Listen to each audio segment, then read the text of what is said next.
Alors, la partie 2, les runners début de parcours ont peur. Ils ont peur. Ils ont un bouclier, ils sont comme ça. Ils ont un bouclier de protection.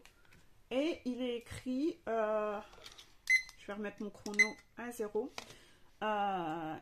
Sur son bouclier, c'est écrit qu'il a peur de l'amour, il a peur des sentiments, il a peur du bonheur, il a peur de souffrir. Il a donc des faux selfs et il a peur de l'engagement. Bah oui, c'est ça. C'est toutes les peurs du runner. Il se protège à cause de ses blessures. À cause de ses blessures. Pas touche à ça. Donc il se protège en portant des boucliers, en n'osant pas montrer qui il est, mais de par ces faux selfs qu'il a, ces masques, il va donc attirer des personnes superficielles qui correspondent à ce qu'il véhicule, à ce qu'il renvoie, et au fil du temps, il se sent... Au bout d'un moment, ça peut le nourrir pendant un certain temps parce qu'il se nourrit dans une fuite dans les compensations et les addictions, mais à un moment, ça n'arrive plus à le nourrir. Et au bout d'un moment, il se rend compte qu'il se sent mais tellement vide et seul à l'intérieur dans cette vie qu'il s'est créée à cause de ces masques. Mais d'un autre côté, si vous portez le masque de « je kiffe les brocolis alors que j'aime pas les brocolis », si vous faites semblant d'aimer les brocolis, si quand on vous sert des brocolis, vous les mangez, vous faites semblant de les manger, ben c'est sûr, arrivera à un moment, à chaque fois que vous allez aller chez quelqu'un, les gens vont toujours vous faire des brocolis. Et on va vous servir des brocolis à la pelle. Puis après, vous allez dire, c'est pas juste, les gens ils me font du brocoli alors que j'aime pas. Ben ouais, mais enfin bon, arrête de faire semblant d'aimer alors. Est-ce vraiment de la faute des personnes autour de toi ou c'est de ta faute à toi à cause de tes masques? Ouais, mais tu comprends, je faisais semblant parce que je voulais pas blesser les gens autour de moi. Ben écoute, c'est toi qui subis au final, tu es encore dans ce syndrome de masochiste et de blessure, d'humiliation. Je veux contrôler mon image, mais à la fin, c'est toi qui en souffres. Ça rime à rien. Donc oui, il faut travailler sur ces blessures, hein, parce que c'est tant qu'on est en train de vouloir se protéger comme ça en s'auto-protégeant, on pense qu'on se protège, mais non. Non, on se protège de rien. La seule façon d'être libre, c'est de travailler sur sa blessure pour que cette blessure ne te fasse plus souffrir. C'est pas en passant par la protection et en le mettant sous le tapis, non. Tous ces masques vont vous desservir et vont vous créer un environnement qui ne vous correspond pas, un environnement faux, des gens qui portent des masques, parce que c'est ce que vous attirez. Vous portez des masques, donc vous attirez des gens qui portent des masques. Ce que j'avais expliqué une fois déjà dans une vidéo, un peu le genre, vous avez tel ou tel humour, mais vous entourez de personnes qui ne sont pas comme vous. Et en soirée, vous vous rendez compte que vous vous faites chier parce que vous n'avez pas du tout le même humour que ces personnes-là. Quand vous sortez une blague, bah ça les fait pas rire. Et eux, quand ils rigolent tous ensemble de certains trucs, bah vous, ça vous fait pas rire. Bah ouais, mais c'est des gens qui, eux, ils se ressemblent, mais vous, c'est par rapport au masque. Vous avez attiré ces personnes en fonction de votre masque, mais ça vibre pas à l'intérieur. C'est mort, c'est vide, vous faites chier avec ces gens-là, ça vous nourrit pas. Quand vous passez une soirée avec ces personnes, le lendemain, vous ne vous sentez pas vraiment mieux, en fait. Non, ces gens ne sont pas alignés avec vos vibrations. Ça vibre pas là-dedans. Donc, au fil du temps et au fil des années, ben, vous vous éteignez au fil des années. Vous pourrez aller chercher à les compenser dans l'hyper-séduction en allant ken une nana différente toutes les semaines. Ça ne vous fera pas vibrer. Ça ne vous nourrit pas. Donc, qu'est-ce qu'on va faire ? On va se mettre à boire, on va se mettre à prendre de la drogue, on va partir dans des activités extrêmes qui vous mettent en danger pour avoir cette impression de raviver une flamme en vous, d'avoir l'impression d'être vivant. Ah, ben je vais sortir 5-6 fois cette semaine et me la mettre minable. Comme ça, j'aurai l'impression d'être vivant. Moi, j'ai une vie. Ah, là, je fais plein de trucs. C'est pas ça. C'est pas ça, la vie. Ça, c'est des addictions, c'est des compensations. C'est un refuge où vous refugez dans des addictions des compensations, mais vous devenez votre propre bourreau, hein, parce que vous vous mettez en danger, en fait, au quotidien. Revenez à une vie plus simple, avec des plaisirs plus simples, vous n'aurez plus besoin d'aller fuir dans tout ça, en fait. Votre vie va être beaucoup plus sereine, vous allez vibrer dans des petites broutilles, et vous allez avoir une vie tout autre, en fait. Une vie tout autre. Vous n'aurez plus besoin de ça, ça ne vous fera plus vibrer. À un moment, vous en rendez compte, vous faites des choses et vous dites « Ah, ce truc-là, ça me faisait kiffer il y a 2-3 ans. » Mais plus maintenant, en fait. Ou il y a 10 ans. Il y a 10 ans. Hein, les personnes qui ont beaucoup sorti. Moi, j'étais une nana qui sortait beaucoup. J'étais une fêtarde, etc. Et puis, une fois, je suis retournée dans certains lieux que j'avais côtoyés une époque et ça vibrait plus. C'était plus moi, en fait. C'était plus moi. C'est ça. Il y a des choses, vous changez, vous évoluez. À un moment, ça pouvait vous faire kiffer parce que vous étiez dans cette énergie de fuite et vous étiez dans cette illusion que c'était ça dont vous aviez besoin. Ces soirées très arrosées, très festives, etc. Et puis, quelques années après, quand vous faites ça, vous vous rendez compte que le lendemain, vous êtes mal, vous vous sentez vide, vous n'avez plus d'énergie, vous êtes mal à toute la journée, vous êtes fatigué. Ça vous a au contraire pris toutes vos énergies, ça vous a vidé de vos énergies. Regardez toujours comment vous vous sentez après. Fatigué, vidé, démoralisé, déprimé, triste. Voilà, c'est que c'était pas bon pour vous. Par contre, si le lendemain vous êtes comme un enfant, vous êtes requinqué, vous vibrez de cinglé, ça, c'est que c'est ok. Faites des choses qui font vibrer votre enfant intérieur. Et ça, rien qu'au contact des personnes, vous allez vous rendre compte. Parfois, il y a des personnes que vous allez revoir ou côtoyer des années après, vous allez vous rendre compte que ça ne matche plus. Ben non. On a pris des chemins différents et ben on a évolué, on a changé et c'est ok. Et donc, bon, voir cette personne peut-être un quart d'heure ou une heure, ok. Mais bon, j'irai pas jusqu'à passer des vacances avec elle. Voilà, c'est ça. On a changé, on a pris des chemins différents. Donc là, pour le coup, les peurs, je vais en revenir à cette carte-là. Pour les runners, si le runner est dans les peurs, ça veut dire que le chaser est aussi encore dans les peurs. Donc il y a un effet miroir. Hein, si le runner, il a peur de faire remonter son yin, qu'il a encore peur de l'amour, qu'il a encore peur des sentiments, ça veut sans doute dire que le chaser est bloqué dans des peurs par rapport à son yang, qu'il n'a pas encore remonté son yang. Donc des peurs au niveau du financier, il n'ose pas passer à l'action, il n'ose pas être dans l'action, il y a des choses qu'il n'ose pas acter dans sa vie. Il y a un effet miroir. Hein. N'attendez pas que votre runner sache dépasser ses peurs au niveau yin, au niveau émotionnel. Si vous-même, chaser, vous ne savez pas dépasser vos peurs côté yang, hein, ça va de soi, hein. C'est vous le premier à savoir monter la montagne. Là, si des chasers me regardent, c'est vous qui devez monter la montagne en premier.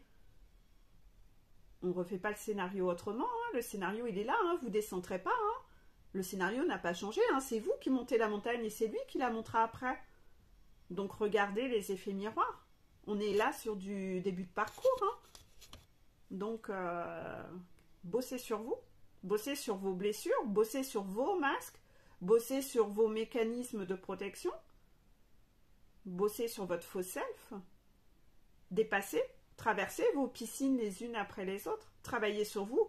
Pensez qu'à vous et votre évolution, votre travail à vous. Donc là, voilà, moi je ne peux pas aller au-delà. Après, moi ça, je le travaille au cas par cas avec les personnes en suivi individuel, mais je peux pas vous faire travailler ça en détail dans des vidéos très générales. Hein. Ça, après, il faut vraiment faire le travail en soi. Pour les milieux de parcours, les runners, il y a, voilà, âme sœur, flamme jumelle, l'ampoule qui s'allume dans la tête, une conscientisation, une connexion. Donc, on dirait que là, en mi-parcours, il y a des runners qui conscientisent en effet que mon chaser, il y a un truc bien spécifique, il y a une connexion très spécifique. Certains en entendront parler que « Ah, c'est ma flamme jumelle. Qu'est-ce que c'est une flamme jumelle? C'est quoi? Ça veut dire quoi ?» Et puis d'autres se diront « Ça doit être une âme sœur. » Parce que ils savent pas faire la différence entre les deux, mais ça doit être quelque chose, c'est trop bizarre, c'est trop fort, c'est trop... l'attraction est tellement forte, hein, cette attraction est tellement forte, hein, cette semaine, hein, que là, c'est trop bizarre. Il se passe un truc là. Qu'est-ce que j'ai à conscientiser par rapport à ça? Cette personne en face de moi est vraiment particulière. Ce lien est très particulier. Bon, par contre, on va pas se mentir, hein, c'est que le runner, quand il conscientise ça, il est déjà face à ses peurs de l'engagement, de l'amour, etc. Il flippe encore plus parfois. Hein. C'est pas pour autant qu'il ne doit pas l'apprendre ou ne pas le savoir, hein, c'est tout. Hein, c'est que ça va venir refaire bosser ses peurs, hein, c'est le chemin. Hein. Mais il a un peu cette peur de se sentir encore plus emprisonné. Parce que le runner, il a peur. Hein. Il trouve le chaser très envahissant, très contrôlant. Il a cette impression que le chaser veut l'emprisonner. Hein. Normal, c'est le chaser quand il est en début de parcours, il est à fond dans sa dépendance affective. Il a tellement peur de perdre son runner qu'il a encore des choses à nettoyer et que lui-même devient trop présent, trop étouffant. Et ça, il le ressent vachement en fait. Que lui, le chaser, il attend que ça, c'est s'engager. Donc en fait, il a extrêmement peur de ça, il a l'impression qu'on veut le mettre, l'emprisonner dans une cage, alors qu'en non, en fait, c'est lui-même qui s'est créé une cage tout seul déjà dans sa vie, hein. Ça, il ne le conscientise pas encore, il est persuadé qu'il est un être libre, il ne l'est absolument pas.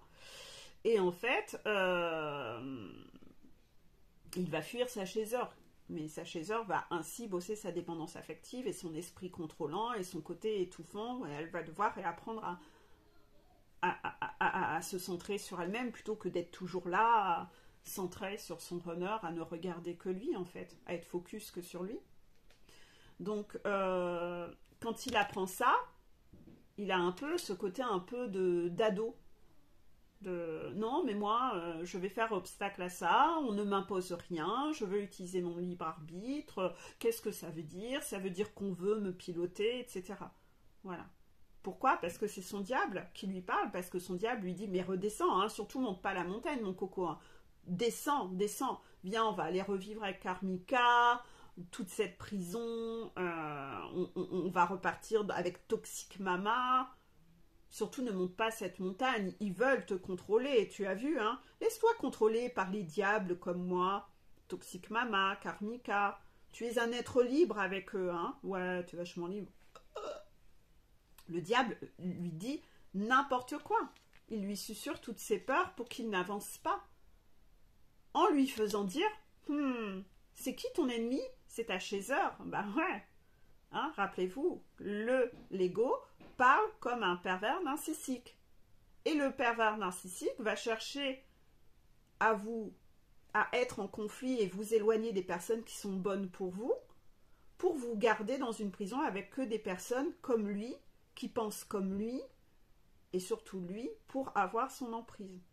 Et toutes les autres personnes qu'il arrive lui-même à piloter, manipuler. Ceux-là, vous avez le droit de les garder autour de vous, bien entendu. Hein, puisque lui-même a une mainmise dessus. Par contre, toutes les personnes qui pourraient détecter que c'est un pervers narcissique, là, il va vous créer des conflits pour vous les éloigner autour de vous. Donc, inévitablement, votre pervers narcissique, toutes les personnes qu'il a gardées, vous a autorisé à garder autour de lui, méfiance, ça veut dire qu'il sait les piloter et qu'il sait les contrôler. Donc ces personnes sont manipulables et contrôlables, donc vous n'avez vraiment pas un environnement sain, hein, pour le coup. Et à côté de ça, le pervers narcissique, tout comme l'ego, va chercher à vous éloigner des bonnes personnes. Donc en fait, votre ego cherche à vous éloigner de votre chaser, en vous faisant croire que votre chaser, c'est votre ennemi. Comme ça, en plus, à chaque fois que vous vous éloignez de votre chaser, vous ne bossez pas vos guérisons, vous ne bossez pas les effets miroirs, puisque votre chaser est aussi votre accélérateur de guérison. C'est en miroir, hein. Chacun est pour l'autre son accélérateur de guérison, et à chaque fois, l'autre vient appuyer là où vous avez un truc à bosser. Parce que quand vous bossez, vous venez faire exploser ses limites et ses chaînes. Vous êtes cette montgolfière où on vient péter ses chaînes et vous vous envolez vers votre liberté et votre bonheur. Donc bien sûr que votre ego, là, il n'a pas du tout envie que vous soyez au contact de votre chaser, il va vous dire non, bah éloigne-toi de ta chaser là. Éloigne-toi de ta chaser. Reste avec toutes les personnes toxiques. Reste avec toutes les personnes maléfiques. Et tant que l'ego a encore du pouvoir sur vous, tant que vous avez envie d'utiliser votre libre arbitre pour écouter le diable, tant que vous avez envie d'utiliser votre libre arbitre, c'est signe que l'ego a encore du pouvoir. C'est lui le libre arbitre. C'est lui le libre arbitre. Donc ouais. Donc voilà. D'un autre côté, si la source a envie que le runner conscientise que c'est le moment, qu'il y a un lien d'âme entre vous et que parfois des chasers sont poussés. Hein. Ils ont des synchronicités autour de ça. Moi, je le vois en suivi. Hein. Parfois, les guides le disent clairement. C'est le moment que tu dises à ton runner que vous êtes flamme jumelle. Il y a cette directive qui est lancée à un moment de la part de là-haut. Parce que c'est utile.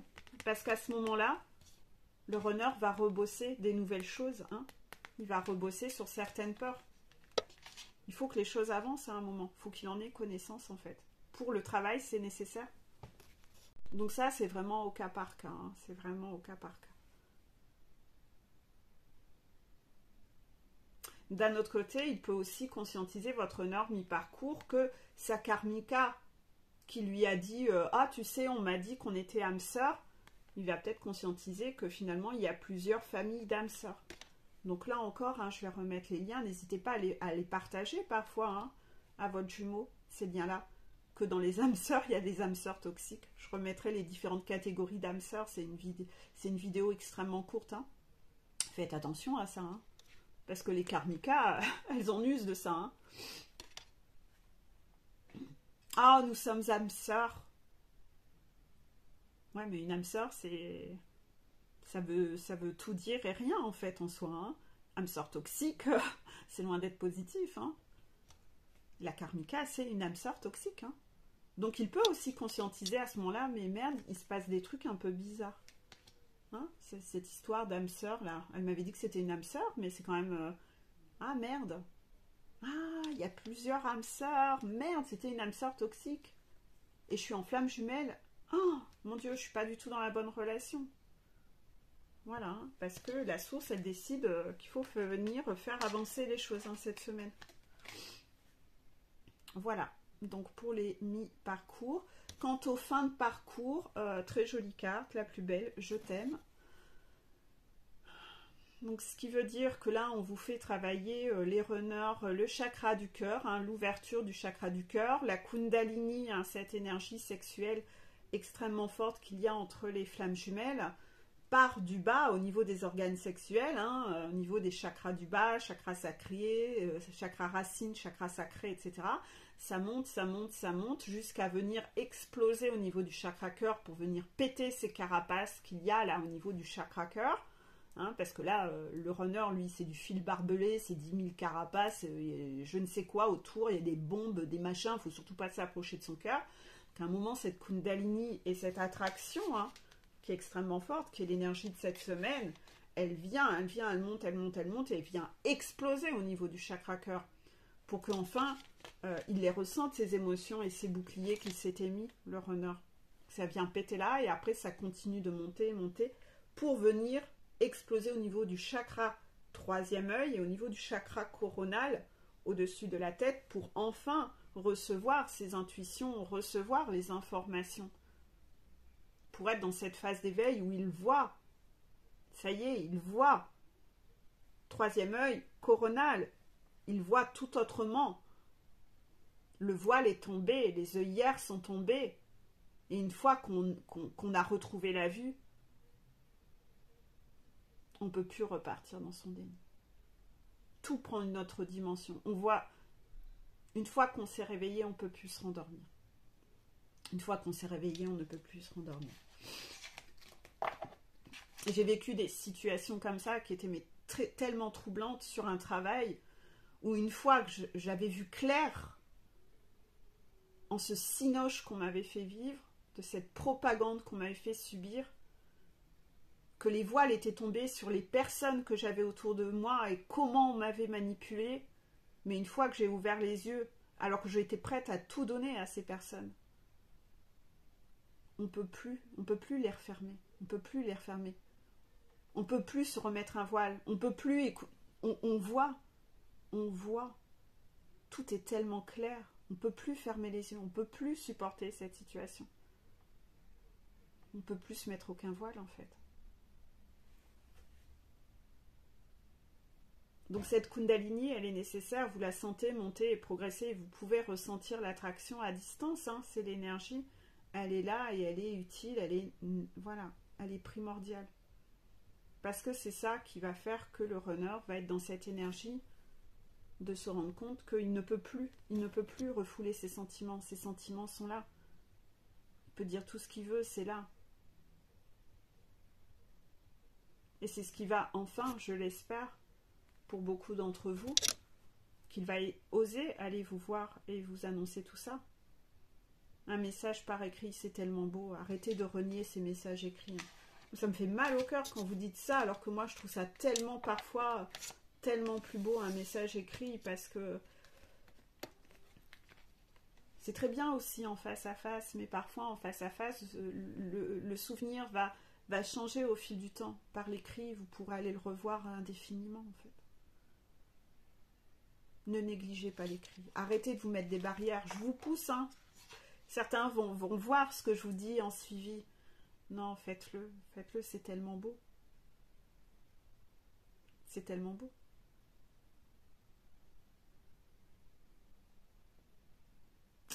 Je crois que là, j'en ai fini. J'ai tout dit, je pense.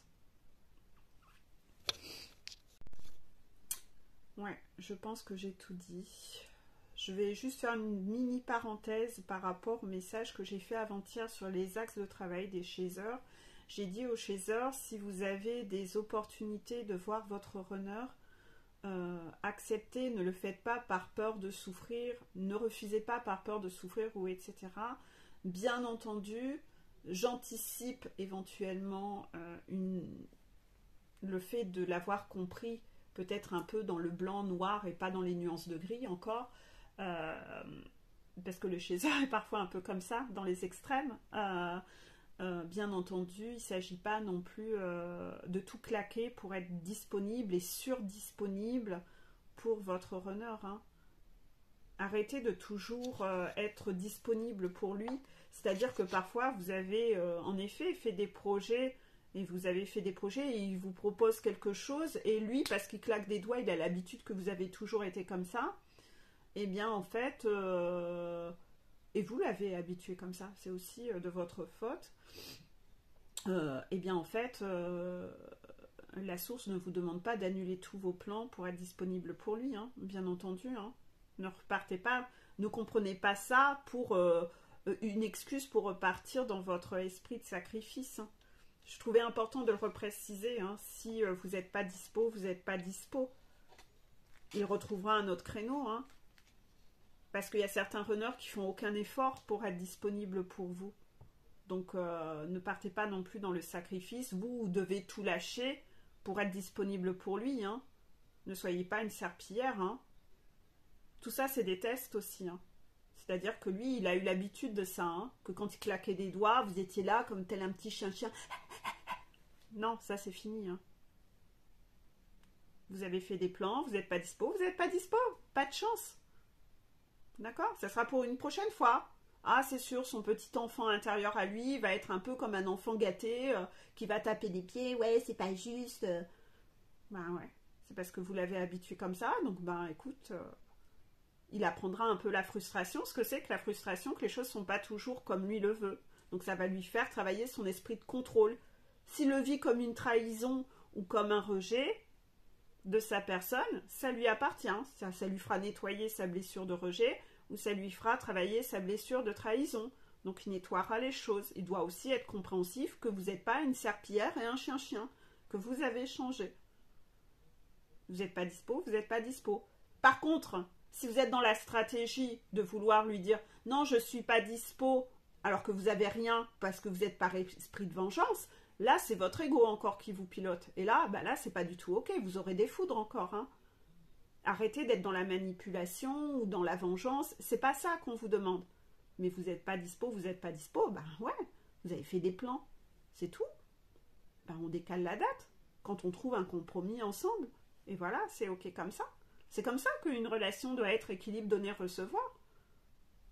Donc, je voulais quand même refaire cette petite aparté là-dessus, puisqu'avant-hier, j'en ai parlé, et après coup, je me suis dit, ah, j'aurais peut-être dû préciser quand même, mais pour moi, ça va de soi, mais tout ça, c'est des choses qu'on explore en consultation, en privé, donc sur des messages, voilà, quand je suis en message général comme ça, je ne peux pas donner tous les cas de figure non plus, et j'espère que vous comprenez par rapport à ça, sinon les vidéos vont durer 3 heures à chaque fois. Mais voilà, hein, et soyez alignés, ce que je pense, je le dis, je le fais. Donc, je pense que je peux pas, parce que j'ai déjà fait des plans, ben, je le dis, hein, et donc, ben, je maintiens mes plans à moi.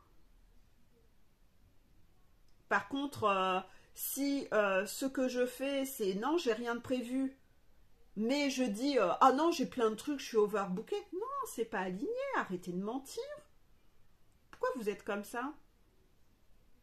Voilà, je trouvais important de finir avec cette petite parenthèse. Je vous fais des énormes bisous et puis je vous laisse. Bisous, bisous.